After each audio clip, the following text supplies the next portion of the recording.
Good. Cool. All right. 12 gauge uncut. Kevin Ryan. How you doing, Rocky? Good. Good to see you. So for those of you who don't know, and well, he has to say with Robert Gibson. Okay. And Air Paris. Okay. Fill me in. Who else? Who else have you actually? John Cena, The Undertaker, Chris Crunk probably. That's a lot. I feel like I've kind of got a lot of my names in a bunch of different hats. I did see a post the other day that Rob Eskew put, and it was like, just because you did some seminars and stuff for these guys, do not make you train by these guys. And I was like, damn, I wonder if that's like, it wasn't a shot at me, but I was like, you know, I do say I'm trained by a lot of people, like Robert, for example. Like, I wouldn't say I'm like trained by Robert, but I did do a lot of classes with Robert.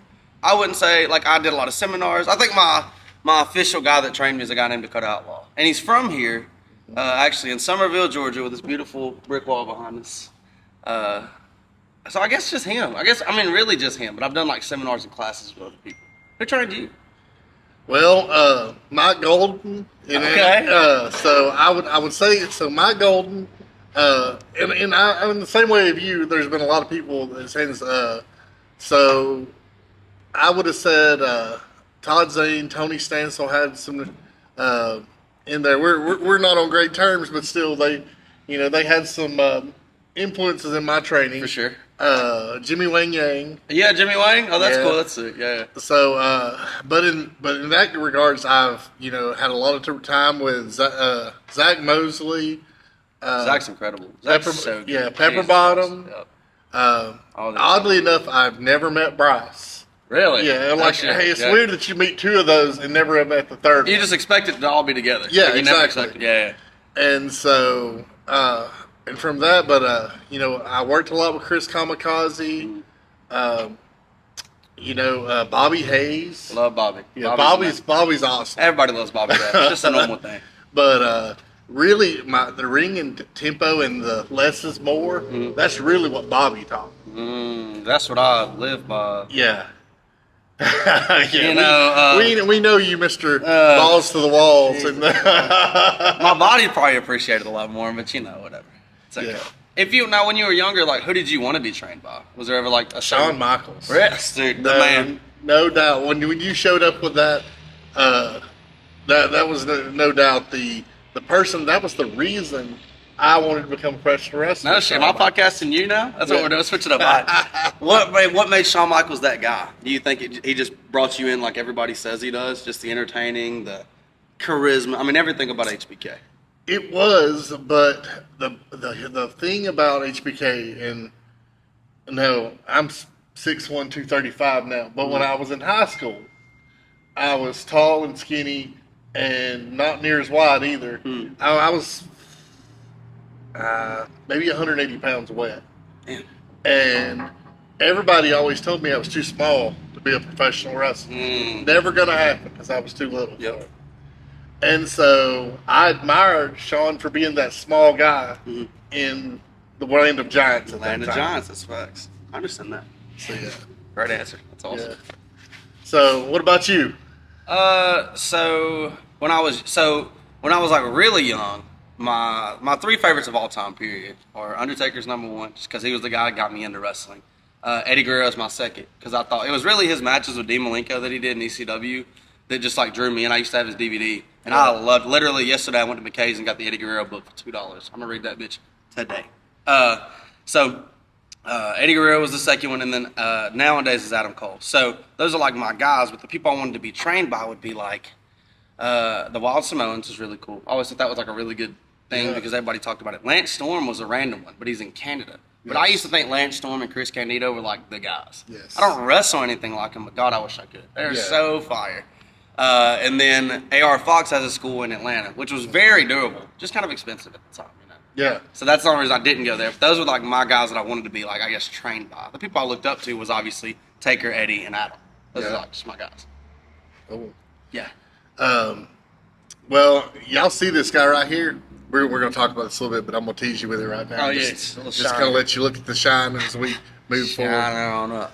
But, so those of you who haven't saw Kevin Ryan, Kevin features a very high paced, high flying.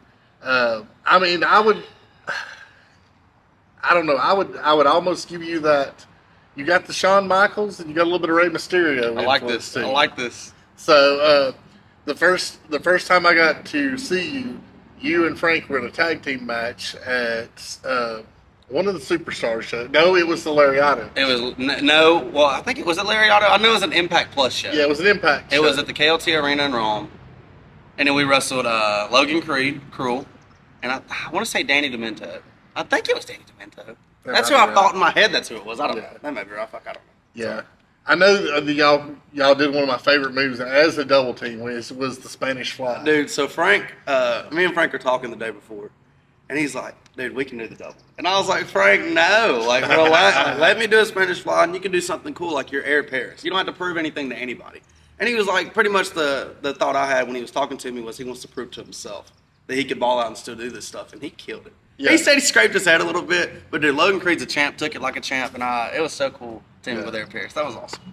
Oh man, that was awesome. Yeah. So how did you so speaking of Air Paris, how did you and Frank meet? So, actually, there's a show in I think it's Gadsden, Alabama, back in like 2004, and my mom took me and my brother because it was my brother's birthday. I'll never forget. I think it was called BCW. It was a regular it's like that. The default one entrance arena, you walk in and there's like a camouflage apron around the ring, and Air Paris come out and everybody lost their shit for Paris. There was two guys that made a mark on me that night. It was Air Paris because he's Air Paris, I guess. It's just one of those things when you're younger, you just see that. And then another guy, I think his name's like Mark something, but he blew fire, and I was like, coolest guy, right? Yeah. So I met Frank there. Did not know Frank, obviously I was 5 years old. Fast forward, he did a show in Tryon, Georgia, called OCWA. And I saw him wrestle there, and I was like, I remember him from BCW, and I think I was like 10 at that time. Then fast forward a little bit more, his shoot job was Walmart. I don't know if that's like something we should talk about, but whatever. Yeah. Frank knows he's fucking a goat. He worked at Walmart, and I saw him there, and he was like, Kevin Ryan. I was like, you know who I am? He was like, yeah, blah, blah, blah. And we started talking, and then we just kind of became, I wouldn't say like the best of friends, but we became pretty close acquaintances at that point. Me and Frank are like, he's kind of like a father figure. Like, I can text him at any time and be like, hey, what do I do in this situation? How can I help? Will you help me train? Will you help me do this? And he's always there. Yeah. So that's kind of like my relationship with Frank Paris. Yeah. So, now I have to give Frank hell on this one. Frank, so I'm jealous because Frank, you told me anytime I needed to work in the ring with you, you could call me, he's going to hook up. Oh, shit. And he never showed up. Classic Frank. Classic Frank. Well, Frank's pissed off at me. Actually, so we'll do a little shoot skis on Frank too. So Frank is a little mad at me but I did not know this. So if anybody knows or doesn't know, I have ADHD, which sucks. But like my brain doesn't work ever, so like I have no memory at all. So I actually got booked for the second Impact show for Lariato, and I think it was in like Dalton or something. And I was supposed to go up there, and so I'm pretty sure that show was like on the 30th per se. And I just didn't think nothing about it. So I go on, I like do whatever I do, and it's like the 3rd of the next month. And I was sitting there and I was like, I wonder when that Impact show is. And I look on my phone and I go, oh shit, it was 3 days ago. And he kind of like, I gotta say he cut me off, but he didn't really talk to me after that. And I'm pretty sure that's why. So Frank Paris, I'm so sorry about that Impact show. Obviously I'd have done it. I thought that was a really dope opportunity. So I'm very sorry about that. So I think he hates me. So, in the side note, bring in someone. So your brother actually wrestles too. Shane Oakley, yes sir. Oakley. So big shout out to Shane. Shane actually helped me out probably about, I guess, 2 weeks ago. How was this? I had to get an oil change. It's all Valvoline. Yeah, so Walmart, you roll in. They were like, "No, we don't do European cars." So, which, scary to find out this is the first time I've got an oil change for my European car, is how much it was going to cost to get an oil change. Was it bad? It wasn't, over a normal car. I think I was, before the discount, it was like $125. Jesus. So he hooked me up, and it was with a 20% or whatever. Yes, sir. Yeah, so he got me down under $100, So shout out Shane. Yeah, so shout out to Shane. Is it hard? So like, did you just get this car or something? Like, do you not normally get your oil changed or something? Well, we just got it's a new car. So my other one got totaled, and they basically, I had a Toyota. that was paid off. Love Toyotas though. Yeah, and it should have never died, but Mm-hmm. I had an accident, and they didn't, when the body worked and everything, they didn't check the fuse box. Okay. So apparently the fuse box took some damage, and it caught fire and Yes. burnt the electrical, which the electrical is 9/10 of the cost of that car. Which is ball game. Yeah, so ball game for it. So It's like some Grand Theft Auto shit or So something. yeah, yeah, exactly. And so in this market right now, buying a car is horrible. Oh, dude, terrible. Terrible. So, So- shout out Shano though Yes. for that cheap ass oil change. That's cool. I'm glad he did that. Yeah, he did. So I appreciate it. That's the one thing I love about wrestling. Boys are boys. We take care of each other whenever we have a chance. No matter what, even if you only see each other once a year, you just know that it's like the bond. No Yeah. matter what, you know, like I haven't seen you in what? It's probably since the last Somerville show, I would say. Which Yeah. got Outlaw probably, and that was what? It's probably damn a year and a half ago, really. Yeah, Jesus it's been a long time. Christ. Yeah, it was right before. I think you Christ. injured your leg shortly after that. Yeah. Yeah. Yep. That God, we saw shit. each other because I remember shooting out to you because I saw that you got hurt Mhm. and to check on you to see how you were doing. Such a shit time, dude. That Yeah. was an awful time in my life. Yeah, I mean, people don't get it, like, especially in wrestling, a knee injury, Mm-hmm. Boy, and especially with your style because there's so much trauma going on to your knee. constantly. So the jumping, the landing, there's nothing that doesn't involve your knees in that Yep. ring, pretty much. Well, what sucks about that too, I guess it doesn't really suck, but it's kind of like so my style was very that, and I still do a lot of that shit. Don't get me wrong, but there's also like I have to switch up a couple of things because I am only 23 years old, but my knees are like 86, right? Like my knees are Right. old as hell. So like I got to make sure that I don't like, for example, like I used to do like moonsaults, like somebody German suplex me off the top rope, I'd land it and sit, and Yeah. let the crowd react, but I can't do that anymore. 'Cause if Yeah. I land on this bad boy like that again, it's game. Yeah. I'm done for. You know. Yeah. I thought I was done for there, so I injured my knee in February 2021, and I still kind of wrestled on and off because like I don't do drugs, right? Because I think that stuff's stupid. But it's like the drug. It's like wrestling is like the adrenaline rush. Wrestling is like the way to go. Yeah. So like I couldn't just stop. If I could walk on it, I would do it. You know. So how did it go? So I was wrestling at the Cut Outlaw show in Somerville, and I tried to do a move where literally it was just I do a hot tag. So I get tagged. It's a hot tag is like you take heat. The old wrestlers are gonna hate this, but you take heat if you're a tag team partner, and your tag partner tags you in, and then as the superhero, you come in, you save the day. Well, dude, as soon as I literally stepped in, I didn't move or nothing. I just stepped in, it said, and I had to walk out and leave. That was probably 4 months into my injury. God, it was awful. God, nobody. That was such a shit time in my life. I lost my confidence at that time. I lost my mojo. I lost everything. Like, I really felt like I could quit wrestling. So then it fixed itself to where, like, it wasn't 100%. My knee's never going to be 100% again. I don't believe it. It's just what it is. But I went to Pro South, and we did a reunion of the Akudo Death Society with myself, Chris Kronk, and Sean Christopher before me and Kronk became the New South Tag Team Champions. And a group again. I think it's maybe not. But we went there, and I did a suicide dive on the hot tag. I've never done a hot tag again, guys. So I did a suicide dive on a guy named B-Watt. B-Watt's very professional. He's a Pro South champion. He's a badass.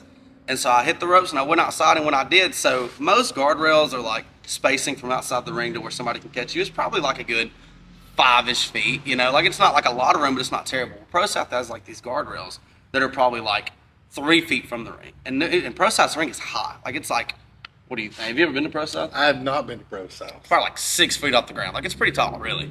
And so when I did the suicide dive, and you're trying to do it at an angle because of how close the guardrails are, I kind of just went down. And B-Watt called me perfectly. But when he did, I did that, and I planted back on my leg and cut it in again. And I made a post that night that was like, I retired from wrestling. I was like, I'm done. I'm sick of this shit, blah, blah, blah. And I really meant that for that time because I was scared. Yeah. Like I said, I lost my confidence. I just got it back, and then that happened, and I was like, fuck it. I will never be Kevin Ryan again. Yeah. But here I am, you know? Yeah. Here I am. That was probably 8 months ago. Yeah. And now I feel like I'm balling probably better than I ever have.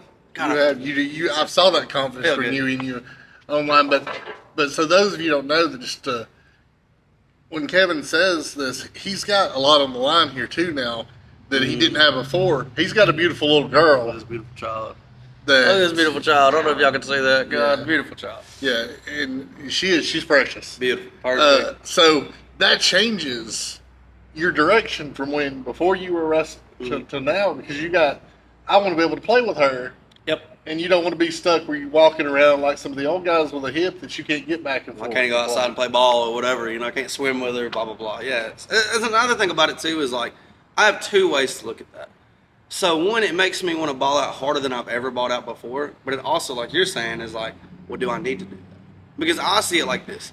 Now, if I did get a contract and I did get signed, like some sort of contract, I ain't got to go to the WWE. The odds of me getting there like very slim. I understand that, but I'm a realistic human being, So like getting like an MLW or a Ring of Honor or even like an AEW would be fucking obviously the coolest thing ever. But like the chances are slim, but it's a possibility. It makes me want to ball out for her because then I can pay my bills. I can take care of her. I can take care of whatever I need to take care of as a man first. Because she didn't only change my wrestling career. Like, I used to be a shit person. And I'm sure people know that. I'm sure I saw you and Gans on the podcast talk about Crunk was a heat magnet. No. No. Kevin Ryan here is a heat magnet. That's not a flex. That's not a brag. It's just, I was young and dumb. And I just did dumb shit. And I said stupid shit that I shouldn't have ever said. But for some reason, I was just like, I'm the coolest guy ever. Nobody can touch me. And I'm not saying I don't still feel like the GOAT in a lot of situations. But, like, I do it as a man now, not as a child. Yeah. Well, the funny when you mentioned that because that's what Andrew. Because that's of my career. That seems to be the last year that wherever Rocky Shaw's name goes, there's controversy, there's heat that just flies there. Like shoot skis heat. Like, people fucking hate you. That's people.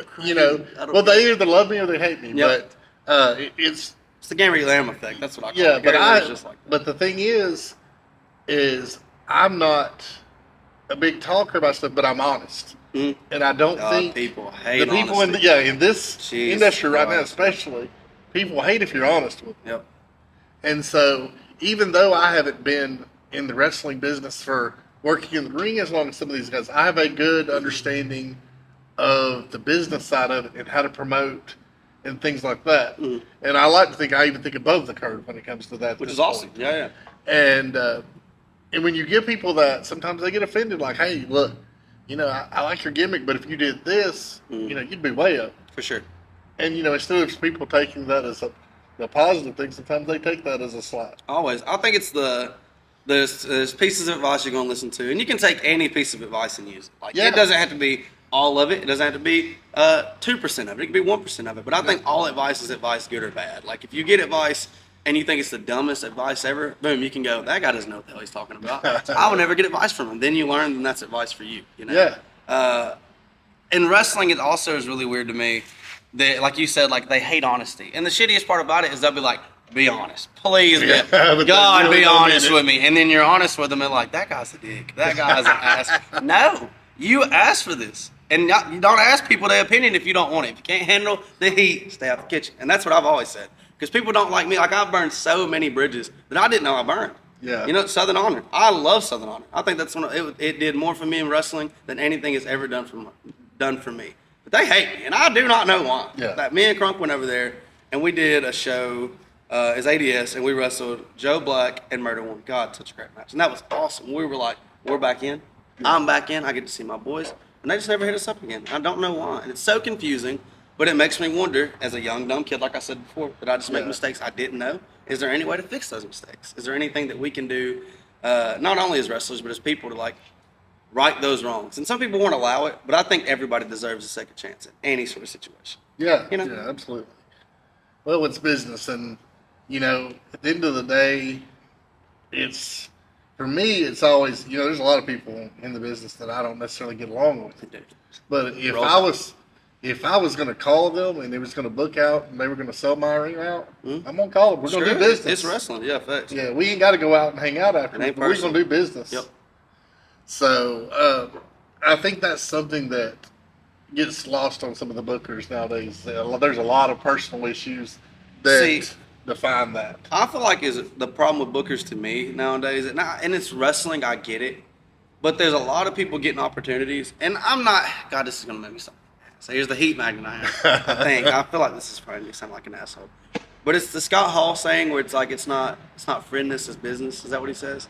Well, they book too many of their friends, and it ruins the quality of their show. Yeah. Because they want to have these like, dude, you wrestled at my show in fucking Rome, Georgia, blah, blah, blah. But you're the shits. So you shouldn't be booked at all. You should be training and you should be being better. And I'm not the best wrestler ever. I get that. I could always train. I could always be better. But I feel like I'm talented in a lot of sorts. You know, like I feel like I bring something to the table. You know, to where a lot of these people they're getting these opportunities, and I'm like, you shouldn't even be in the ring. Like you should have never left training. You should have never got out of the ring. And it blows my mind how often that's a thing. I feel like me and Chris Crunk, for example, we wrestle so many teams that are not on our level, and that's just a shoot. That's how we really feel. That we constantly get handed, and you can only make chicken salad out of chicken shit so many times. You give us fucking chicken diarrhea. I'm so sorry. You give us chicken diarrhea, you can't make chicken salad out of that. It's impossible. But I feel like we get it over and over and over. And you know what you do with those people with the diarrhea in wrestling? You flush them. You get them out. You send them on. It's not that hard. You know who y'all are. And if you feel hit and you're wearing the slipper, keep it on and walk your ass out the door because you don't need to be here. That's just how it is. That's the shit. Yeah, and that's fair. Yeah. I mean, there's people, and I saw that get places in wrestling that haven't earned it, and yeah, it is because of who you know. So that's not a shoot. That's a fact. It's just how it is. You know? Really, I hate being that guy, but it's just like Jesus. Like, we can't just keep doing this because I see a lot of posts also about.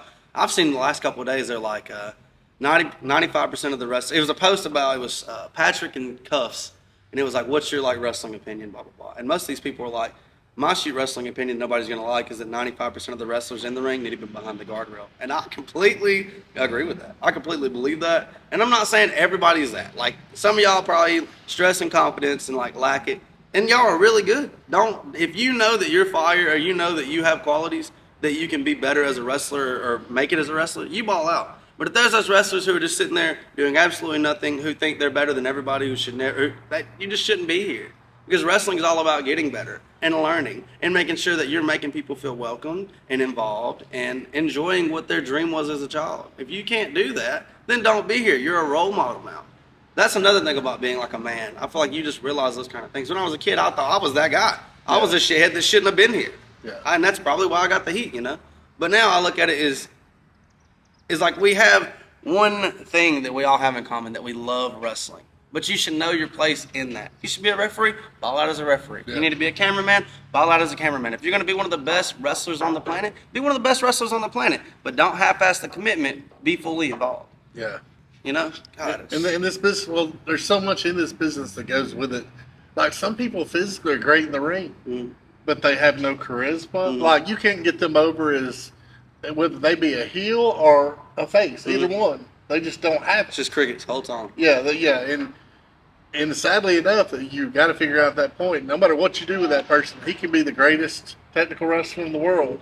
You can't do anything with him as far as that goes. 1,000,000%. It's one thing you can't teach. And I've saw you the charisma, whether you're a heel or whether you're a face. The crowd connects to you somehow. And so, and that's the same way. That's my answer to mine. When people say, "Well," I was like, "I don't know. We just connect. It just happens." Just enjoy it. And so, I'm just thankful for it. Yep, me too. And so, that being said, so Kevin Ryan's trajectory, he's healed. He's going straight up. So tell us about. Pause. Yeah. Rocky Shaw, we're baby faces, brother. We're over right now, brother. We ain't heels, we baby faces. We just cut promos like we're heels because we think it's funny. People love it. They think we're the coolest guys ever. But we are baby faces. You say we're heels, Rocky? Oh, okay. We're baby faces. We're baby faces. We're baby faces. We're baby faces. Woo! So you just want to talk about the New South Tag Team Show? Yeah, tell us about the road to you guys winning this. So when I messed up my leg, like I talked about earlier in February, me and Chris Crunk had kind of been in talks. And we used to be the Akudo Death Society, me, myself, and Sean Christopher back in like near the COVID time. So probably like 2020, 2021. And we ran that for about 3 years. We were balling. We were killing it everywhere we went. And Sean wanted to go his different ways, which I respect that. You know, do what you got to do if you feel like that makes you better as a performer. And we all disbanded. Well, when I messed up my leg in February of 2021, I was out. Like I said, I still wrestled, but it was no substance. Like it was literally just like spot show here with no crowd. I didn't give a shit about it. I just wanted to be in the ring, you know. Well, then I saw New South doing the anniversary show, and somebody had reached out to me. I forgot who it was, about doing a promo. So I did the promo, and in the promo, I cut like this rock promo, and it was like just talking shit about blah blah blah. And I was like, you can hear him now, Kevin, Kevin. I said, I want y'all to send me a video of this, and I want to see how they react. And so they did it, and the crowd going crazy, Kevin, Kevin. And I was like, okay, there's still something here, you know.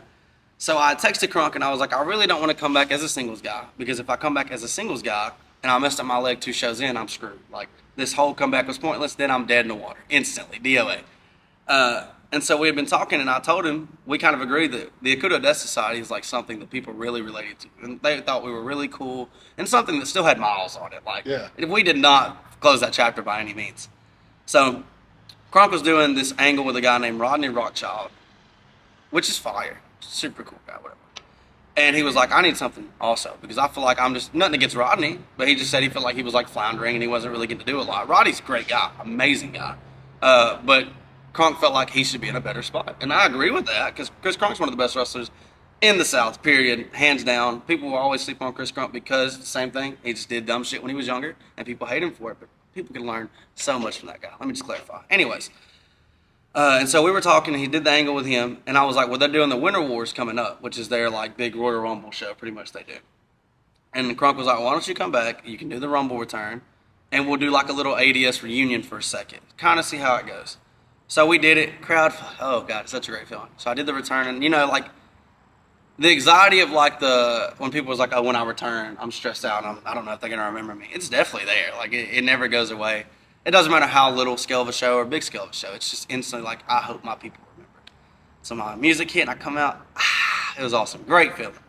Come out, we do the spot or whatever, and we did our pose, which is just like us sitting in the middle of the ring. And ADS chant started everywhere. And we were like, we still got it. Yeah. We still have it. So we went in the back. We was like, dude, that was awesome. Me and Crunk reconnected for the first time in forever, like other than just talking online. And we were like, well, should we do ADS again? Should we do it? We talked to Dump. Dump's the booker of New South, if y'all don't know that. And Dump was like, I think it'd be a great idea. I think y'all should do it. What we'll do is Rodney and Crunk are going to do a body bag match. And he was like, when they do the body bag match, you'll come out. Rodney's going to attack Crunk's girlfriend type deal. She's going to come in the ring, big holy shit thing or whatever. Then you come out and do the save. So it happened. And I'm telling you, heart out my chest. Like, so nervous. And so he went to beat the girl up. I slid in. I gave Rodney the old razzle dazzle, triple super kicks. He's in the body bag. Crunk cuts the promo after. And it's something along the lines of like, you didn't know it was gone until, you didn't know you loved it till it was gone or whatever. How about we do this again, ADS? And everybody's ADS. That was in December, and we've ran as ADS, what are we at now, 8 months, 9 months? I don't know. Right. Whatever. And we have just been smacking that ass, as we say. We've been whooping ass, we've been kicking ass. This is our second reign as New South Tag Team Champions. We won them the first time against Infrared, who are the longest reigning New South Tag Team Champions. We beat them, which was awesome. Such a cool night. I think that was the Halls tournament. Halls tournament's New South's like big tournament. Everybody watches it. Everybody talks about it. Everybody's on Twitter about it. We did that match against them night one, and it was like a hardcore match. And I jumped off a fucking 20-foot ladder, blah, all the crazy shit, you know. Yeah. And we won tag titles there, which was awesome. We lost them to who did we lose them to? The Carnies, I think. We lost them to the Carnies. Then we beat the Carnies recently, and this is our second reign as the New South Tag Team Champions. I'm the only 4-time New South Tag Team Champion in history. Sweet. Awesome. Great. History maker right here, guys. Yes. History break kid. I don't know. Yeah, and you heard it on 12 gauge first. So numbers. So awesome. The one thing I will tell you, as we mentioned earlier, and me having that curve in the business, when I saw you brought it back in the Kudo Death Society, I was like, dude, this is money. Yeah.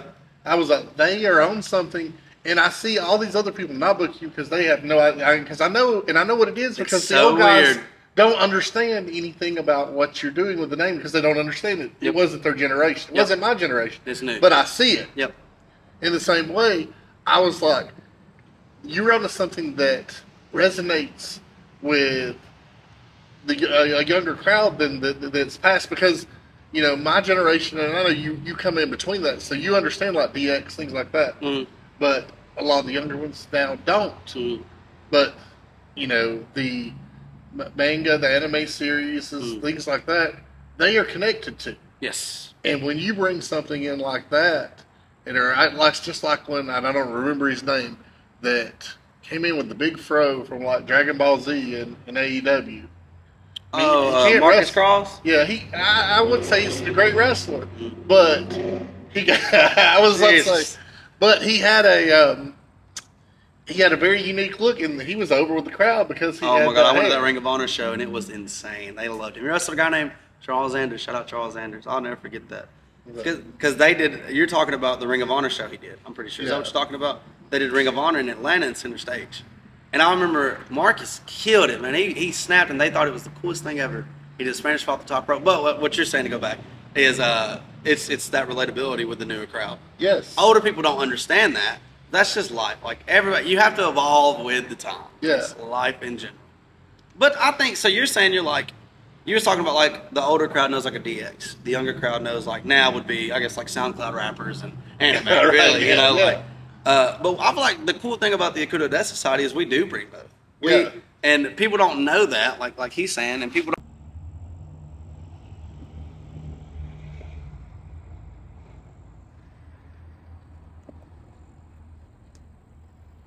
Okay, I think you're good. Okay. All right. So, for those of you who don't know, we had some technical difficulties. The camera battery actually died. So, that's been an odd week, but that just seems to happen. But just like true workers, we are used to the fact Call in the ring, things brother. do not go as planned. You walk and talk sometimes. Duck 2 clothesline. I don't know, whatever it is. Duck 2 hair tie on a phone match. There it is. Right now, guys. That's awesome. So we were discussing a little bit about the relatability for Akudo Death Society with a younger crowd and possibility of the bookers that are in the current situation, because them being older don't really understand Our stuff. Yeah, your stuff. It's super weird too because like we definitely relate on both sides. So like we relate to the younger demographic because we kind of like these like SoundCloud rappers, and we kind of like these like F boys, but it's not really like that. That's just kind of like what we look like, and we have this like nonchalant who gives a F style. But we also like little anime characters who just like ball out and go catch Pokemon or whatever. God, people's gonna be so mad about that probably, but y'all know what I'm saying. I got Mudkip in back of my phone, guys, so relax. And I don't think people understand that. Like the younger crowd gets that, but like you said, the promoters, they don't understand it. And what sucks about that is like if they saw our work as a tag team, we're kind of old school as it gets. Like we do the classic heat, we do the classic hot tag. Now we might do a couple of things after, but like we work a very like old school, making sense, logical style that unfortunately a lot of us will not get to show as me and Chris Crunk because of the heat, or because of they don't understand, or because they just won't give us a chance. If y'all give us a chance, I promise you, you will get your money's worth and more. You will be astonished and be like, I cannot believe I was not looking at these guys before. And that's not because it's me. I mean, it is because it's me. I'll promote all day, but I'm just telling you straight up. I've seen a lot of tag teams out here that should not be tag teams, and that's just how I feel like it is. And me and Chris Crunk, as the Akudo Death Society, are a tag team. We are as official as it gets. I have another group I'm in, also, the Good Hand, with Shug D, Tyler Stevens, and the MLW World Champion Alex Kane, and Action Wrestling. That's also fire. And if you want to book us at your show and pay us $1 million, we'll do that too. So just know we are money-making individuals, and we're here to make your show better. That's what we do. And I will agree with that. I will put 12 gauge stamp approval on that. That could be a good thing or a bad thing. Yeah, it could be. It could be. I don't know, you could man. never get booked again now. But I was already there anyway. So screw it. Hang on. We'll start our own show. So, you know, there's that possibility. 12 gauge promotions was made for a reason, the flexibility in the future. God. So I will drop that in there. Yep. So yes, you're right. Be afraid. Now, where is that show? Now, do you have a show you're running or booking, or does that? We don't discuss that on here. We are not doing anything. I do show up, and I am actually, I would say, do things. I wouldn't say a partner. I'd say partner with KLT. That political answering ass mother. No, I'm just playing. I'm just playing. So yes, I am not paid or contracted on that show. So it goes from that. I've got a partnership with Deep South that Cool. Eric Adams and Nick Patrick, love them to death.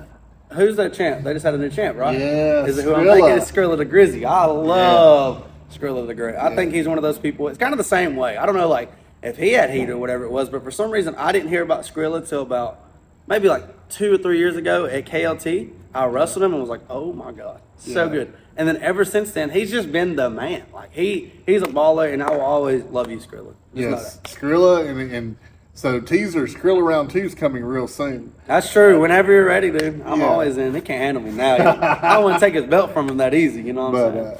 But Skrilla is, and for those who are is the most decorated champion in North Georgia. He's a beast. Yes, he is. So, if you've not saw the Peanut Butter Falcon, by the way, he's in this movie. No, I did not know he was in the movie. I've never seen it. I've heard of it, but I didn't know he was in it. Well, you know, I thought when I saw it, I was like, this is a goofy. It's an amazing movie. Yes. You'll sit there, you'll be like, oh my God, this is great.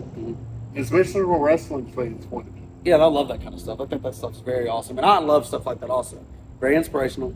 Very like next level as a human being, which is super awesome. And you get a chance to have a kid like that, in this situation, obviously, to ball out and really make a difference in his life. And I think that stuff is awesome. I love stuff like that. Yeah. That's so cool. Yeah. Life is so cool. So, now when we were talking about as far as, right now in Georgia, you see a few, like, I would say New South is kind of breaking that mold and bringing some of you guys in there and letting you do stuff.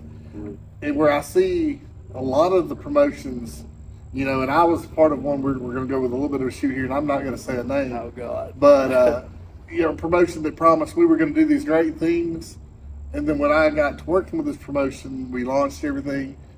And the same 50 and 60-year-old guys were running the main events and the same cards. So Classic Georgia wrestling. Yeah, it wasn't going to the guys that, you know, when I was told that we were going to have, and people gave me promises like, you know, I'll lay down dead before we book this guy. And then the next thing I know, we're booking these guys. Of course. The same way because they're friends.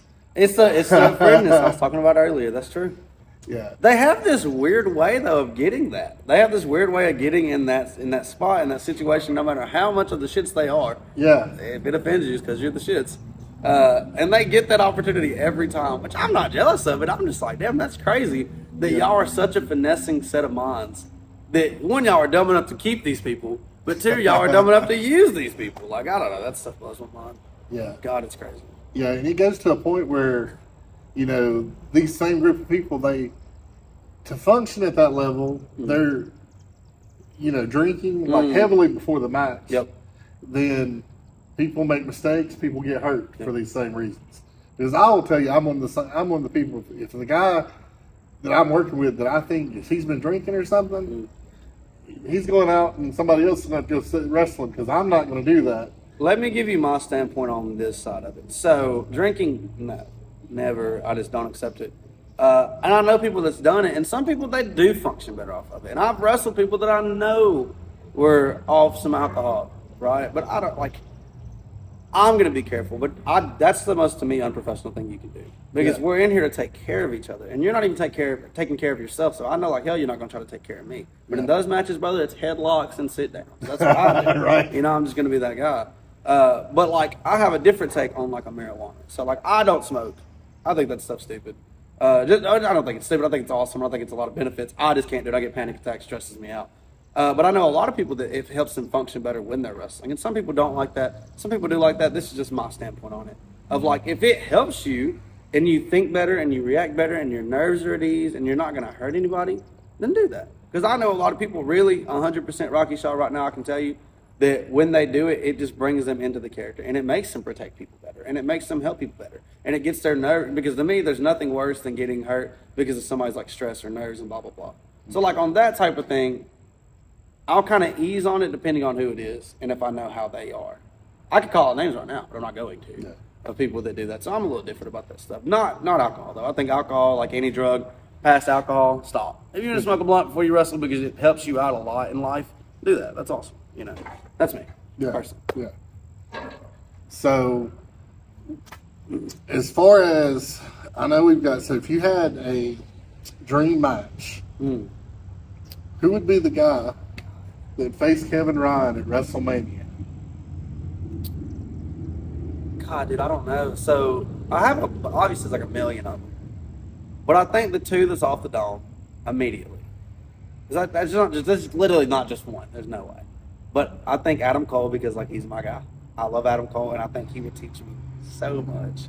With it's so little of, I mean, not so little of time, but like it would help me tremendously as a wrestler. Or AJ Styles. Because I think AJ Styles is the best pound for pound wrestler ever. Like, I think he can do anything. I think he makes it look easy. I think he's just so, like, he was born to be a pro wrestler. There's no other thing that I could ever understand anybody else being that's so natural as an AJ Styles, even at his older age. AJ Styles really is just the GOAT. And that's not because Frank, I don't know if he'd watch it, but I've always said that. I think that my favorite wrestler of all time when it comes to that style would be probably AJ Styles. But let me be this guy. So there is a bunch of them. Styles is like my first. Like, that's pretty much him and Cole are my guys. But I would love a Bryan Danielson. I would die. Okay. But God, it would be such a learning experience. It would just be really cool. Ospreay. God, my cardio's got to get better. We got, and there's another one. Oh, and Jay Lethal. Jay Lethal, yes. Love Jay Lethal, and I think he's very underutilized, but he's contracted and he's happy and he's in a great place. That's another. We were talking about training places earlier. He does all Jersey Pro, and I did not know that when I was a kid, but I would have went there because of my love for Jay Lethal. Yeah, love Jay Lethal. But that's another one. Yeah. Those are my guys.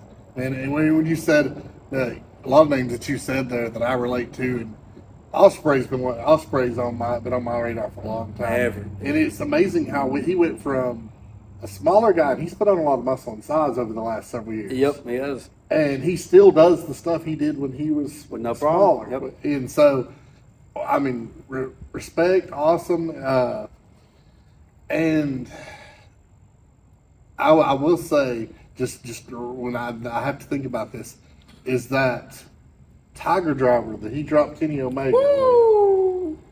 I don't know who was crazier, putting it on him or taking it. Either one. I was like, I'll sit there and watch it, and I was like, damn. So here, let me give my take on this. So a lot of people are so mad at that. God, they were so mad, and they thought that was the dumbest thing ever, blah, blah, blah. But let me tell you something. That is Kenny Omega, and that is Will Ospreay. Yeah. If there's anybody, in my head at least, that I think could do that perfectly without killing each other, even if it was intentional, if it was, whatever the situation was, who better of two guys? Because it did exactly what it was supposed to do. Yeah. Kenny Omega did not die. He did not break his neck.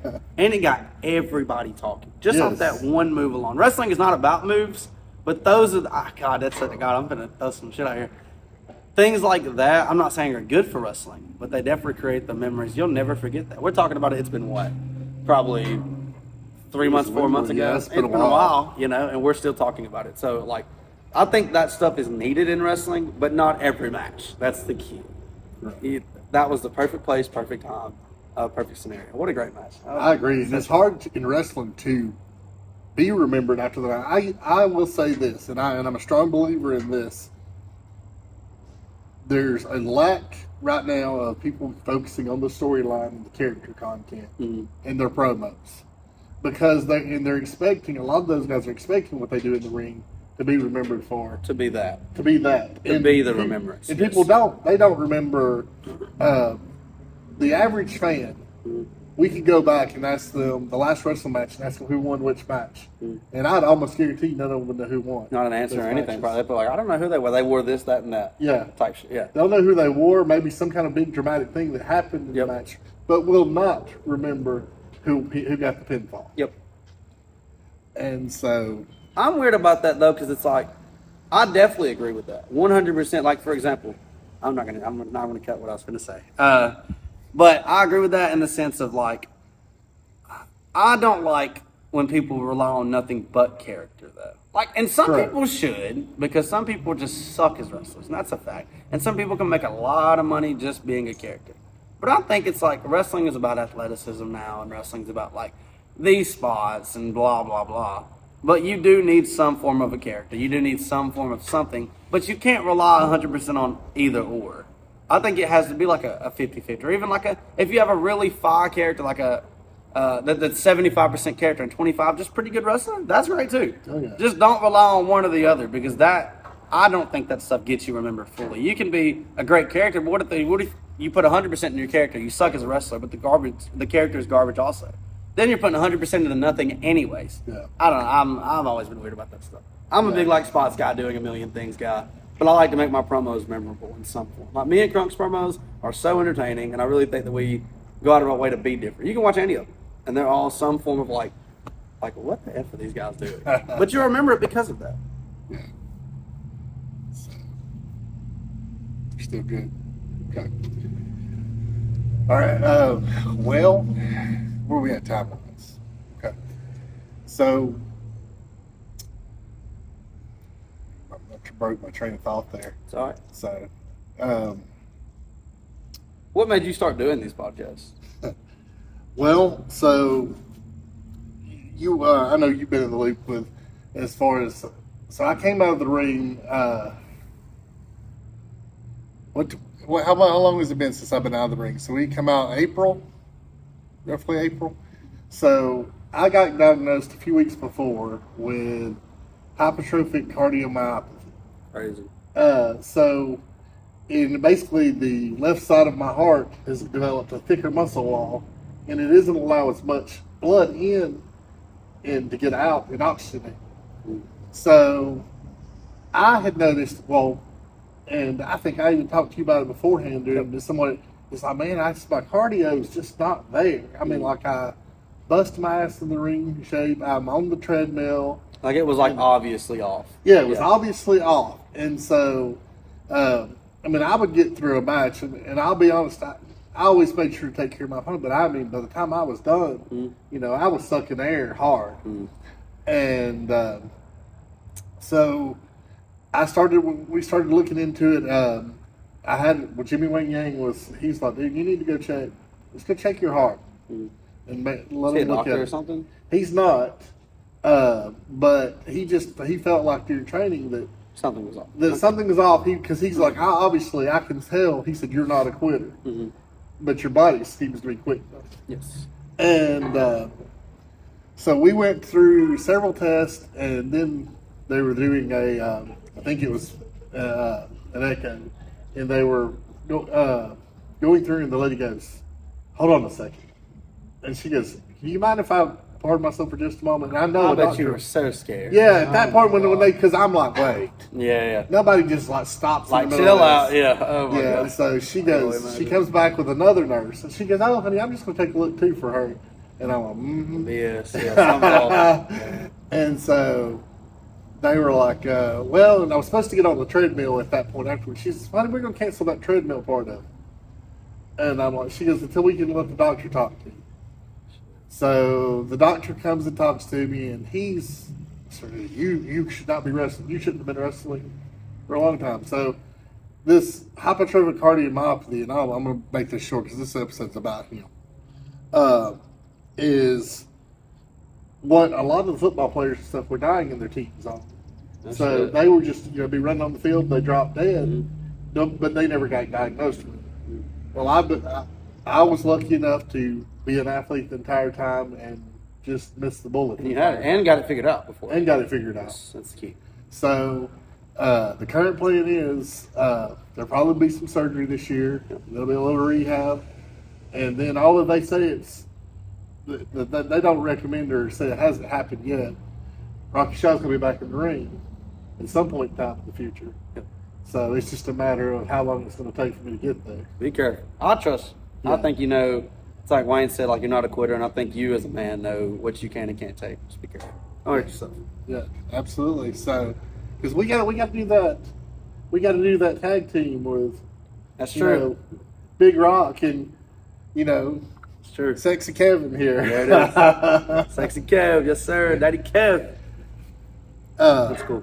Well, I'm glad you're here, Rocky. I'm glad if you didn't get that figured out, you never know what could happen. But now we're here doing 12 gauge with Kevin, Ryan, and Rocky Shizzy. Right. That's right.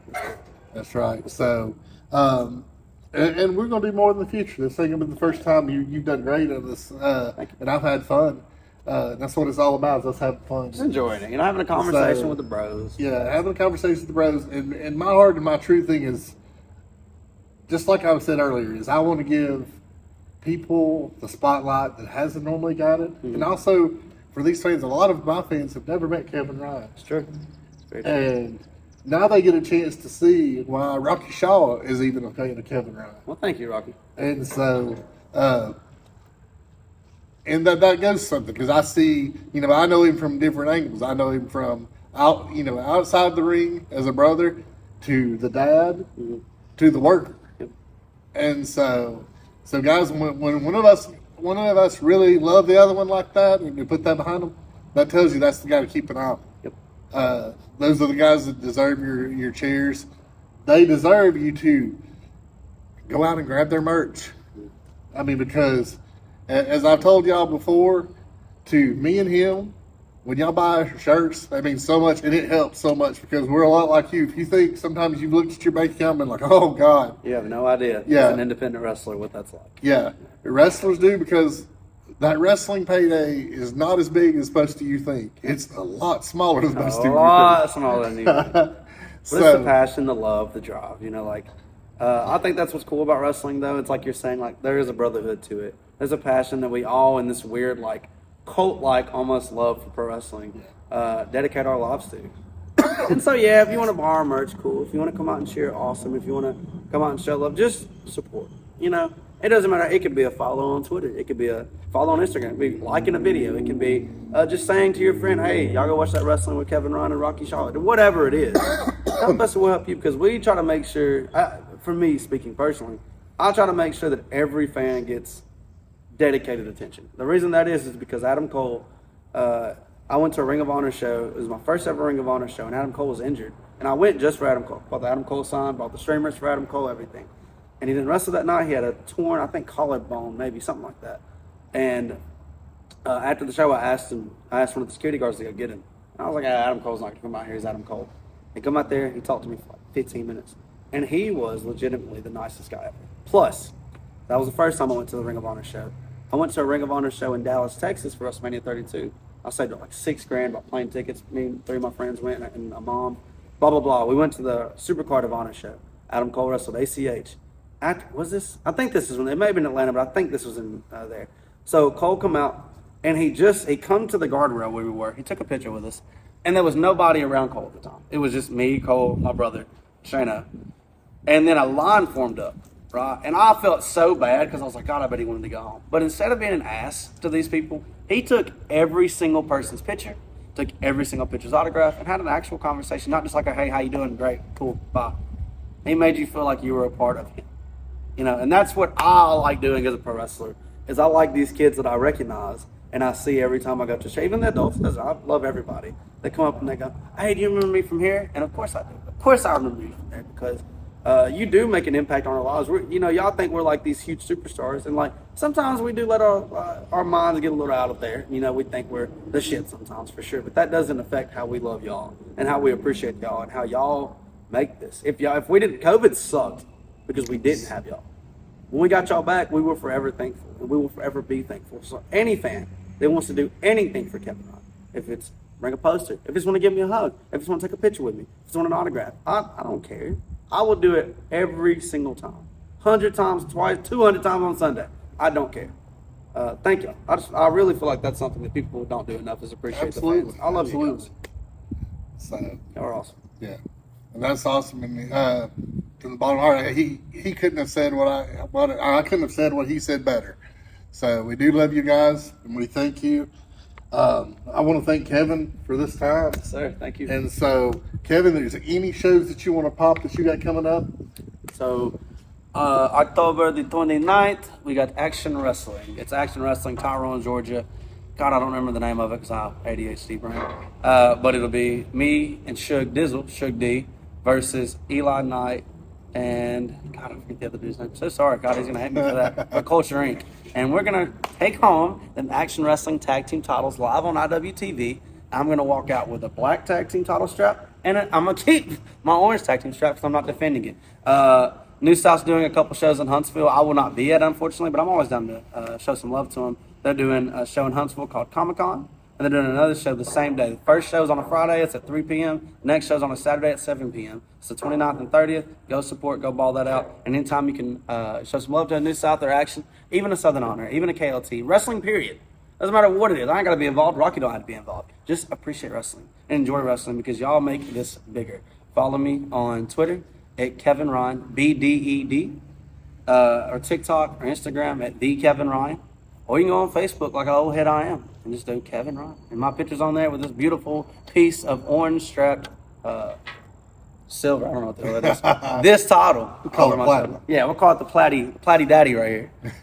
So I love y'all. I appreciate y'all. And what do you do anything for like the outro? Or what? I do. Yeah. Beware the 12 gauge. See you guys. It was awesome, dude. That was fucking awesome. Thank you. Wow. Thank you. Anytime, I'll do it a million times. Go out on Yeah. Sunday.